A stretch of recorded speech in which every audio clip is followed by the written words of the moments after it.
Hey everybody, this is Peter Gilroy with Bonny Doon Tools. We're here today with our new shop apprentice, Lee.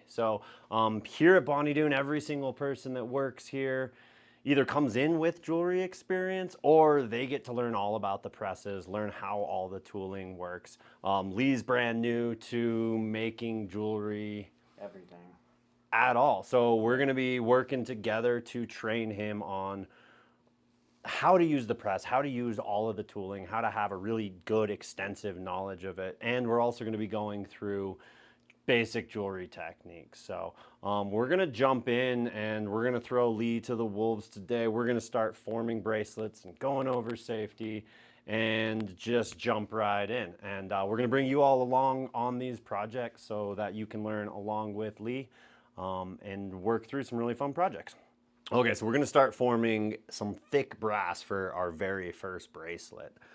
This is 1/8 of an inch thick by about 1 inch wide brass. So first steps, we're just gonna make a nice simple contemporary looking bracelet, but what I wanna do is add some nice curved ends, and part of why we're doing that is for comfort, so that when it goes over your wrist, it's nice and smooth, and it just makes it, also gives it a little better finished look. So I usually grab whatever round thing I have around.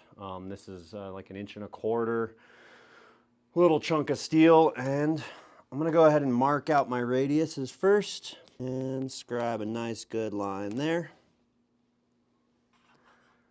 And then do this on the other end. Sweet. Now, this bracelet is about 6 inches long, which by my sort of universal bracelet size is like, it's about the size I wear, so it's kind of like maybe a women's large, men's medium. There's a lot more to bracelet sizing, and we'll get into that in other videos. But yeah, we're making a size large, 6-inch blank. All right, so we're lucky enough to have a nice big belt grinder here, and since this is brass, I'm gonna go ahead and I'm gonna use this to shape the ends. Normally I'd file and saw this if it was gold or silver, but since we got the grinder, we're gonna go ahead and jump on here.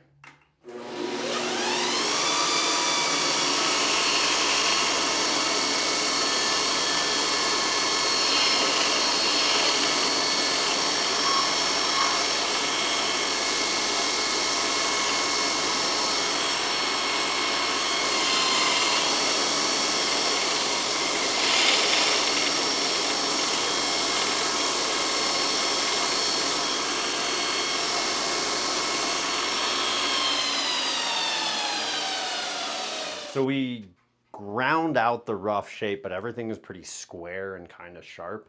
And so with bracelets, especially the inside edges, like these little corners here where it's going to be sliding over skin, I always like to give it like a really nice, good radius so that it doesn't dig into your skin as it moves around. So I like to do that with a Scotch-Brite. This is a medium deburring wheel by 3M. I always just call it Scotch-Brite. But this is a good all-purpose wheel to sort of smooth out all those edges. One side is going to be the inside, so I'm going to go and give that a little more aggressive treatment, and then on the outside of the bracelet, I'm going to just like round the edges just a little bit. I don't want to round it so much that it looks kind of mushy. I really like to keep the edges like crisp but smooth feeling. Okay. If that makes sense. It's sort of like, you want it to look sharp, but you want it to feel smooth. Yeah. And for me, that is kind of the little touches in a bracelet that I feel like makes it stand out a little bit more, really gives it a little more refined look. If I go and I just Scotch-Brite it till everything's like fully rounded over, it loses, like the light doesn't reflect off the edges as well. It just looks mushy. So yeah, the inside edge first, more aggressive.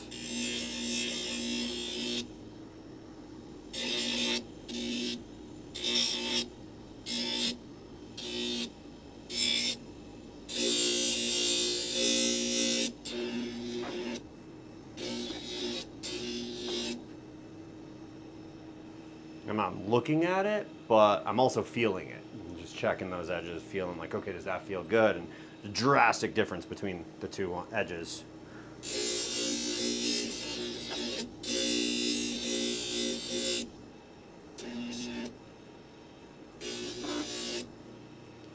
getting hot. All right, so the bottom edges are all done. I'm gonna go ahead and just like smooth the top edges a little bit.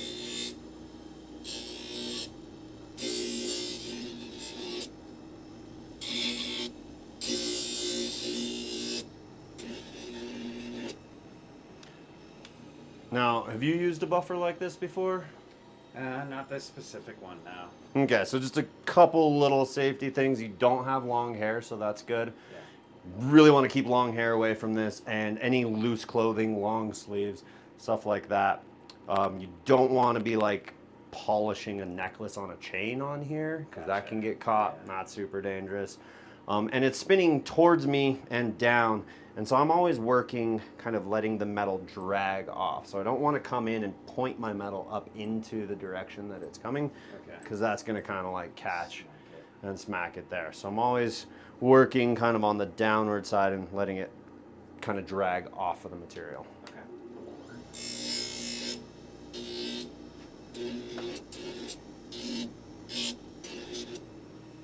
All right.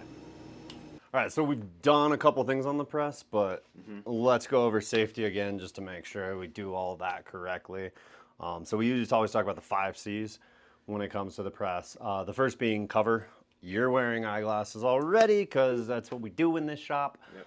And I'm wearing my glasses, which are good polycarbonate, safety glasses as well. So cover is the first C, always be wearing eye protection.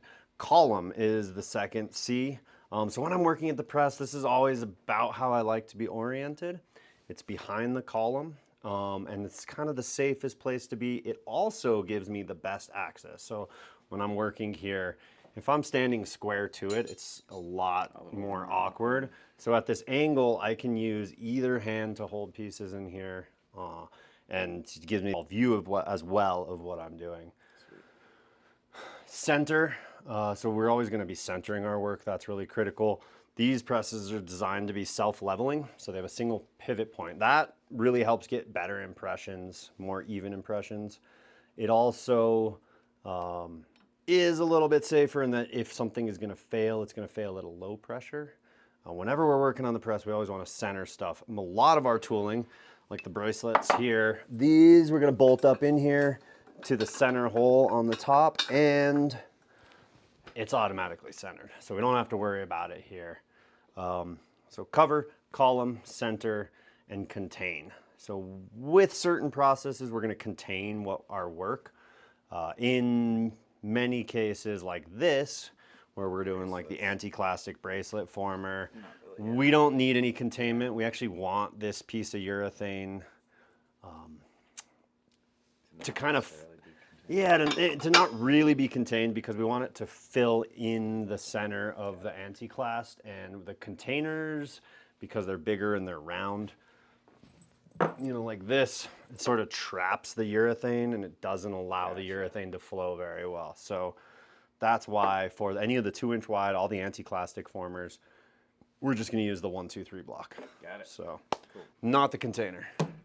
And then the 5th C is common sense, which is just, you know, make sure you're not tired. Again, like every time I've had like accidents in the shop as I've been super tired and be like, oh, I'm gonna do one last thing, and then I'm gonna go home and it's 8:30 at night, and like, you know, I just do something stupid. So make sure you're not tired, and you're in like a good focused state of mind. So that's really all I can say for common sense. It's about all most people have. So you've never formed a bracelet, right? We haven't done this at all. Nope, I've seen you, you've gone over the forming a couple times when I've been around, but I have not done it myself yet. No. Okay, cool. So we're forming a cuff bracelet. We can use these formers to do all sorts of different stuff. They're best optimized for cuff bracelets of like all standard sizes. Other bracelets would be, I don't have any here, but like a bangle that's like a full round. Got it. So we can use these bracelets. They come in pairs. So we have like what I usually call the master dies, the bigger one, and then the smaller die. So this is going to give us sort of that arc, that radius for the top of the hand. And then this is going to form that tighter radius here. It's going to give us a nice oval. This is going to be roughly a 6-inch blank. I like to have an opening of about 1 1/8 inches. And so we'll get into that when we're getting to the final sizing, how we can use the tooling to kind of approximate our size. But first thing we're gonna do is start with our big die, get it set up here. I wanna stand like nice and square. Comfortable and relaxed is critical as well. I should be always just like chill and relaxed. And that means I can focus well on what I'm doing. I can make sure that it's like straight. And the machine does all the work, which is really nice. So I don't have to do much other than hold this in the right place. So I'm gonna start at one end and I'm gonna press, and I'm just gonna work my way through the whole blank and it'll give me a nice like sort of half circle almost. And what I wanna do is I wanna make sure that I'm not twisting, it's not going through at an angle, that it's going through lined up with the sides of the former, which means square to this. So for me, I like to stand square to the dies. You're square, it's square. I'm square, it's square. It's gonna always have a little twist, and that's when you can get into like tweaking your setup. But yeah, let's go ahead and jump on in there. Cool. Now, urethane, we haven't talked about this at all. Urethane, we always wanna use the appropriate size of urethane for whatever we're doing. And we don't want to go more than about halfway into the urethane. A third is better. Okay. So we're going to kind of watch this edge here, and it's going to go to about halfway here, and that's where we want to stop. Got it. That's as far as we sort of want to push it. We want to make sure that we're not pressing till we hit the platen. It's going to like destroy the urethane. Got it. The other thing about the urethane is we want to make sure we don't have sharp edges on our pieces, because that's going to tear that. So. Okay.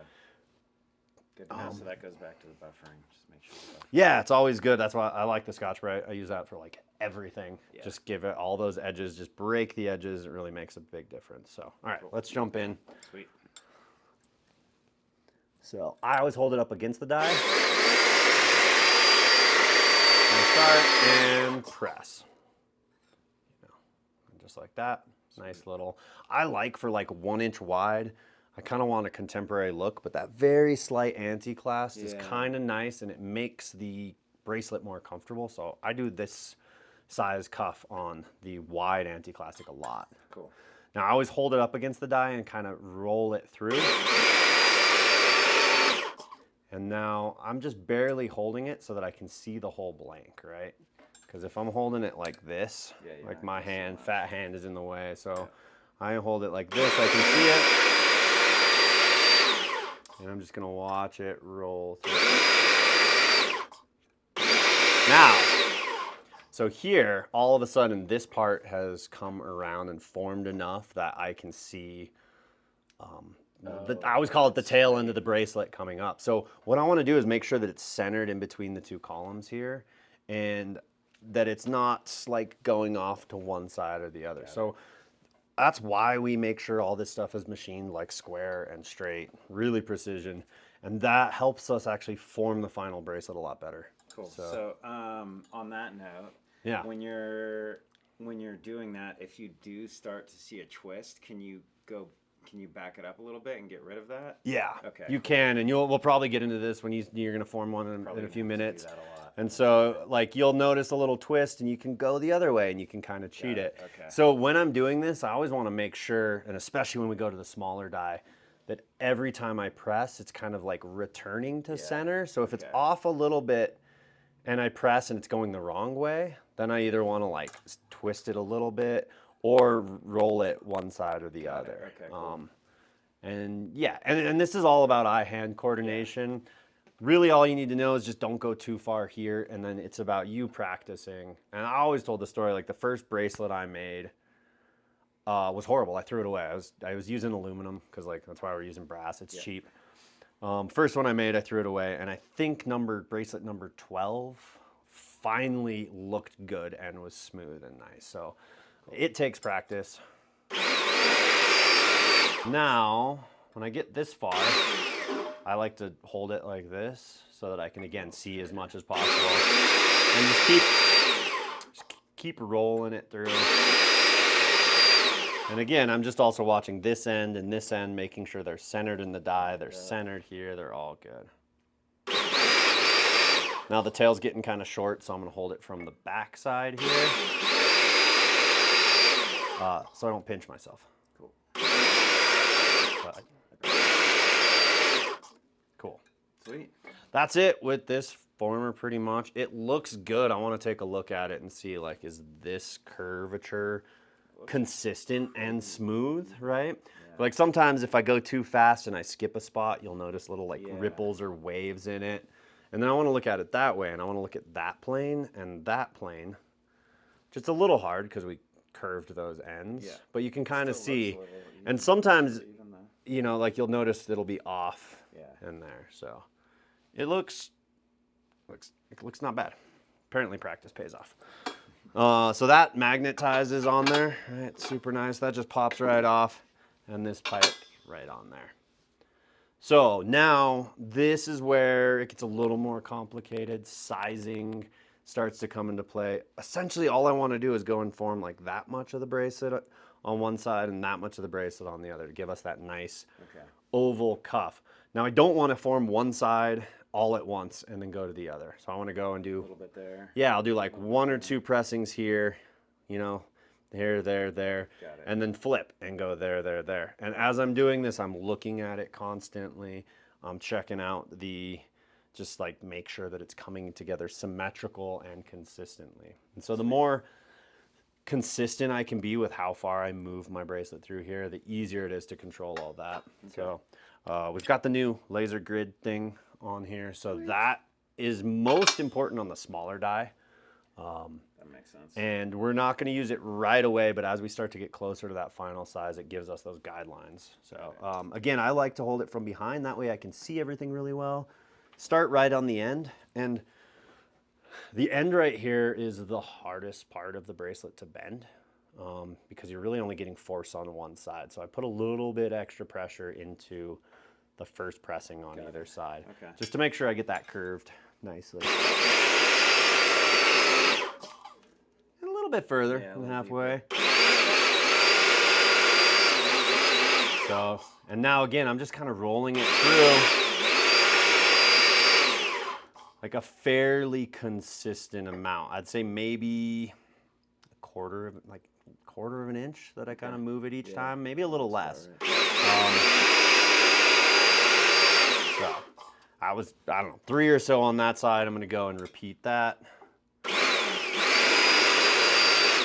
And again, as I'm doing this, I kind of maintain that like soft focus. So I'm not hyper focused on this spot, but I'm looking and making sure. You can see here that it's like centered and lined up. Looks good. And then, well, you know, once you kind of get used to it, it gets really easy. Almost gets to be second nature. I'm like, there's a hair off that way, so I'm just gonna kind of tweak it and spin it because I noticed it was starting to bend in one direction.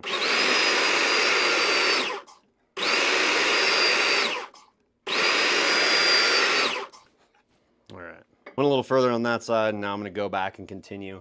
One thing that's tricky at first is getting it back to where you were. So I kind of like to put it on here and roll it around and sort of feel it.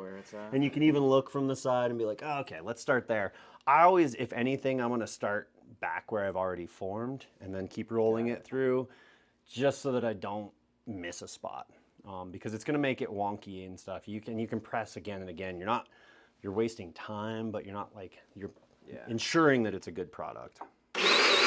So now we're getting closer and closer to that size. So this is where these grid lines help. There's center lines, and then there's vertical lines at different widths, and then there's the horizontal lines. So the way I'm using these now is I'm flipping back and forth so I was just at the second line.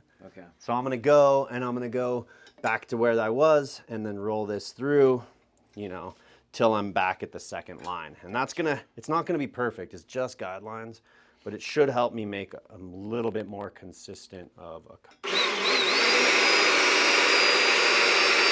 So that's like to the first line.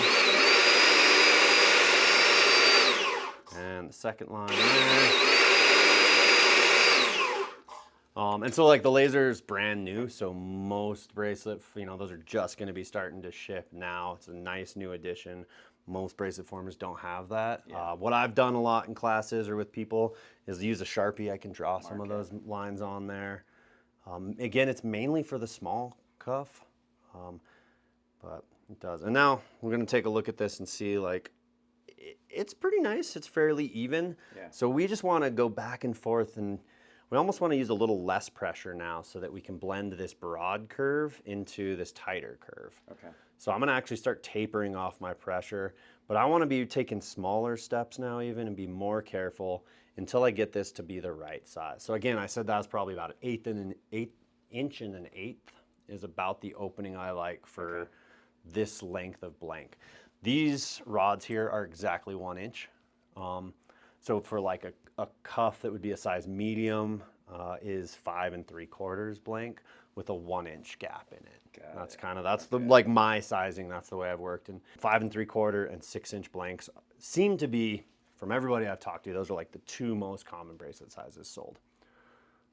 For big guys, you can get up to like 6.5 or 7 inch blanks. Okay. Anyways, so now I'm just again going back, doing this, and then I can sort of check here and see, like, oh, okay, cool. There an 1/8 inch gap there? No, we got like a 1/2 inch to go still. So.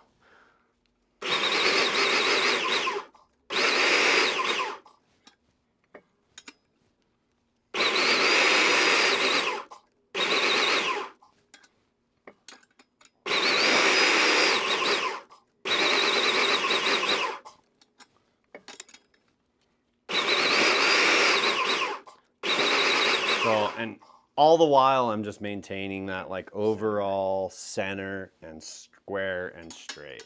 Cool. And that looks pretty close to size, a hair big, but we're pretty much there. Nice. So nice thick contemporary cuff, super easy. We could do, if we're doing like 18 gauge silver that's annealed, it would be even easier to form it.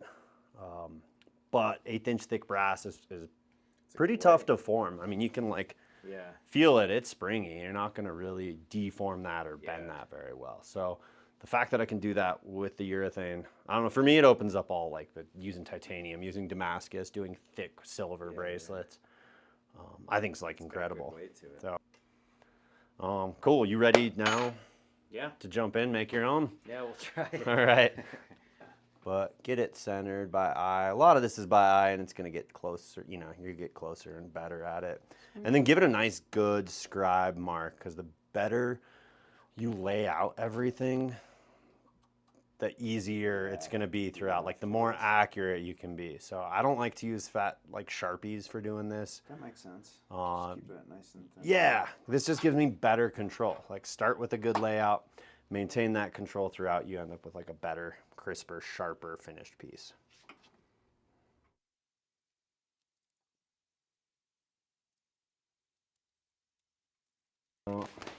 And you've got a lot of experience already in training on this, so yeah, I just like to keep it like pretty straight and square. Get in there and look straight down at it.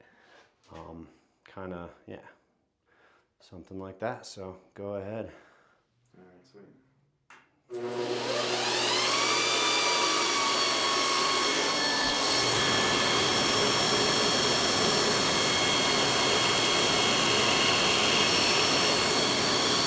Yeah, I like to do it kind of like this. Oh yeah. To start.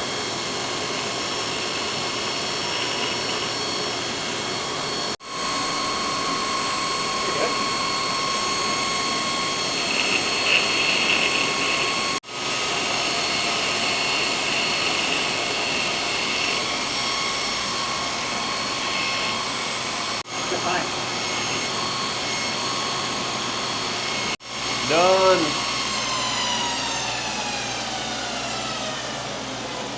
Cool. Looks pretty good. Yeah, you want to get in at like a 45-degree angle, like pretty aggressive there. Try to maintain like smooth, even motions throughout that whole length. Gotcha. Because then otherwise you'll get little bumps and aberrations on that. But always, again, yeah, just kind of a hair down. And yeah, I think about that contact point on the deburring wheel being about 45 degrees. And that should be good. So. Like, should I go, when I'm dragging it, should I go like straight across? Yeah, I like to try to like keep the wheel straight and square-ish. Okay. So I try to do that. A lot of times I've kind of developed where I'm doing it like this. Got it. So I'm That's still right. actually Yeah, yeah. contacting the wheel. I did like that when we were doing that on the other one. And that works well. And for pieces like this, it tends to work pretty well. But got it. Yeah, that should be good to go. And then like the more you pull it away and look at it, make sure and like just watch that light. Like how does the light reflect off of it? Is it bumpy? You're gonna notice because of the light. So. All right. Cool. Oh god, here we go.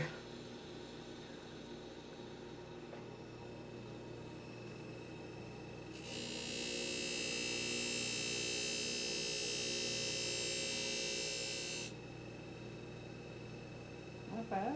Cool. So you're kind of just on the corner. So just try to, yeah, you can like kind of get it. So you're using the whole wheel and a little more angle. There you go. Or you go down a hair. So what happens is you hold it, like so a lot of times you'll hold it at 45, but then you drift up and it changes that contact angle. Okay. So. Definitely drift a little bit, but yeah, I can see where I like kind of changed the angle there in the middle. Yeah.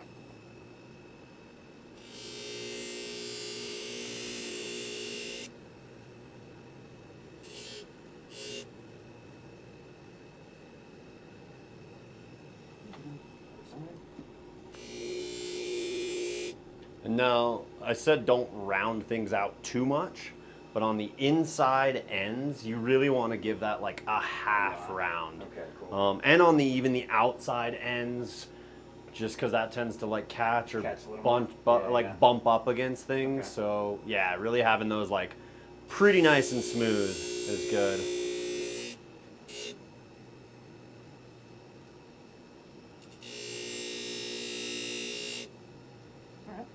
Long. So when I'm doing this, I kind of need to... Yeah, kind of. You can kind of like pivot it like that and maintain that radius pretty nicely.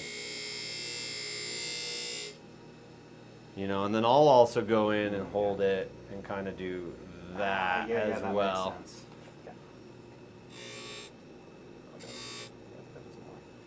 Yeah, whatever's kind of smooth and nice, because it'll show. Yep. The more fluid your motion is, the nicer it's going to be.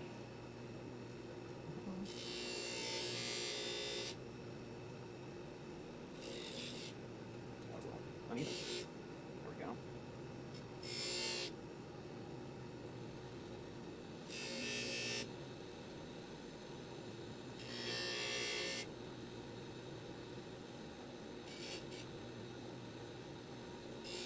Yeah, the Scotch-Brite wheel is really efficient at this. It should be pretty quick.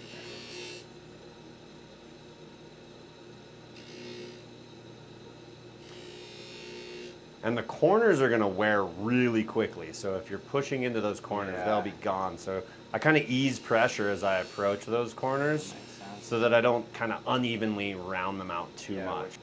But yeah, I don't know whatever side's the inside. I would say this, I would still go pretty aggressive. Okay. You know, kind of. Got it. Get it you can kind of get that whole angle and like, yeah, that now you see how rounded that is. Got it. Okay. That's pretty good.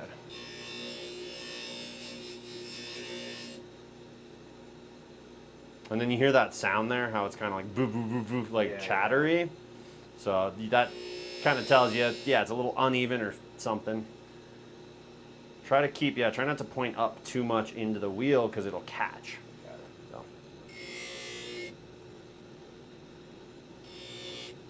Okay, sweet. First off, I'm going to make myself taller. That's a good thing to do. So I like to be just a little bit above my workpiece looking down. That way you can see it. If you're dead even, you can't quite see it. Yeah. But like that, yeah, it's pretty close to like optimal. Yeah, start at one end and just going to work your way all the way through. But start here. That's right. Kind of feed it straight in. And then hold it up against the thing. Yeah. Up against it. Yeah. And again, and try to be just relaxed and calm. And yeah, go for it. And you said like around like a third, 2/3 in there, or halfway about? Into the urethane, max halfway into the urethane. Once we do the tips with the smaller one, it's a little deeper, right? A little bit deeper, okay. Yeah. Cool. All right, here we go.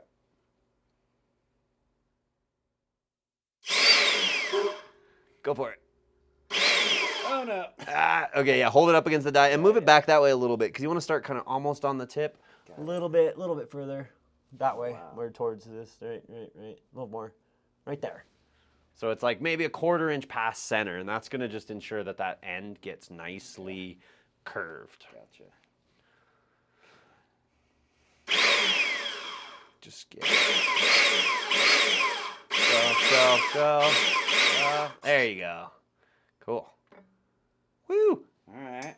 First little. Now up against there, and you kind of like roll it through a little bit. Yeah, keep it centered, and go again.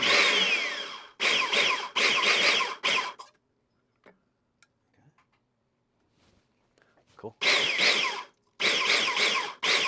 funny how it kind of like grabs. Yeah, relax a little bit. It's partly, I think it's just like where it is. It's sort of like, you're probably off a bit, so it hits it. So if you're like right in the center there, like if you're right there, so if you're kind of down or you're kind of like this, yeah. So if it's touching the center of this, it shouldn't jump around like that too much. Gotcha. Okay.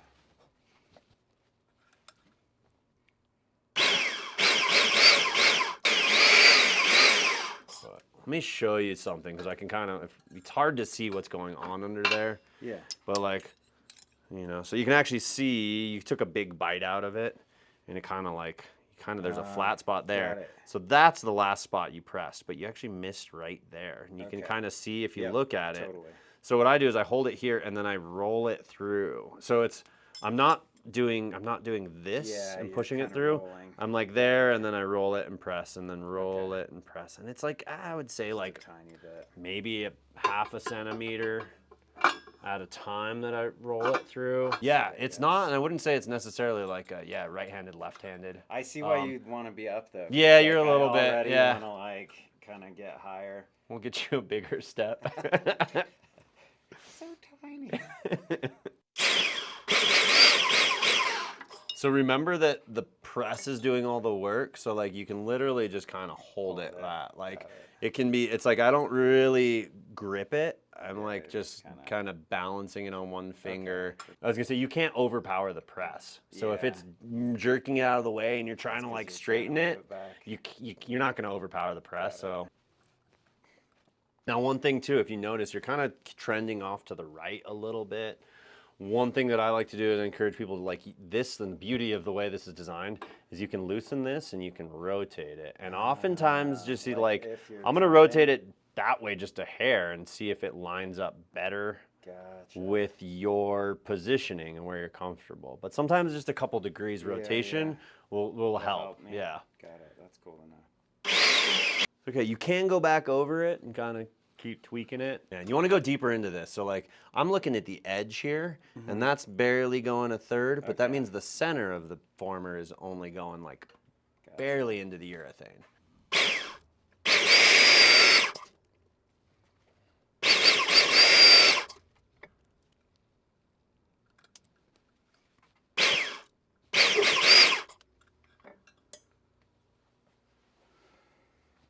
Yeah, it's definitely twist a little bit. Let's see, yeah, I'm taking a look at it there. It's not bad. This is actually pretty spot on with this, but that's twisted a little bit. So I might go back and start like here, keeping this tail end really just perfectly square, and then just work my way back to the end. And if anything you can, so it's angled this way a little bit, right? So I might rotate it that way just a hair. Not too much, subtle movements, and just, step 1 is done. Step 2. You get to be like literally the first person that's new to forming bracelets with that. So yeah, lucky. So here, let me do this part. You ready? You there lined? Give me 1 second. Okay. It's that deep. Gotcha. Okay, dang. Darn. It barely actually even bent it there too. So Crazy.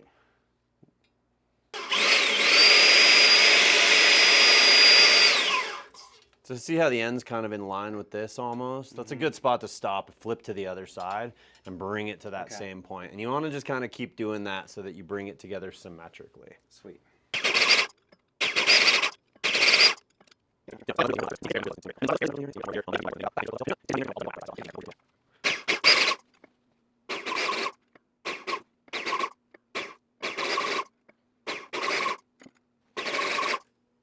Cool. So that's almost to like what, the second line there or so?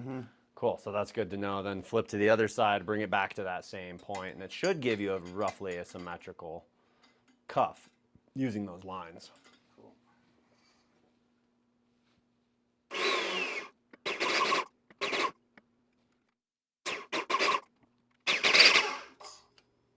You see how much it springs back? So, Yeah. you know, it's quite a bit. But let me look at that, and yeah, you're 1.25 inches, so just a little bit. You know, it's getting close. Is this kind of the time where I would do little ones to adjust like the middle part? You're not gonna ever really want to adjust the middle part with this former Okay. unless you're doing like a baby bracelet, like super tiny. Okay. You're gonna go like a hair further, but like just barely right there. Okay. So like that whole portion there is gonna be untouched by this. Okay. If you go in there, not really a whole lot of recovering from that, short of annealing and like hammering it back out. Ooh, that's a lot. Yeah, that's about it then. That's about the right gap, so. Oh yeah, it's tight. How's it look? Not horribly uneven. Pretty good. Yeah, I mean like it's definitely like this side is not as curved in as this one. So yeah, go back. You really should be able to like 1 or 2 pressings kind of bring that side in and get it a little snugger for yourself. You can also kind of like duck under and look and see where it fits the former better and where it fits the form, like, you know. Yeah, like right there. Yeah. Seems a little... And give it some good pressure now.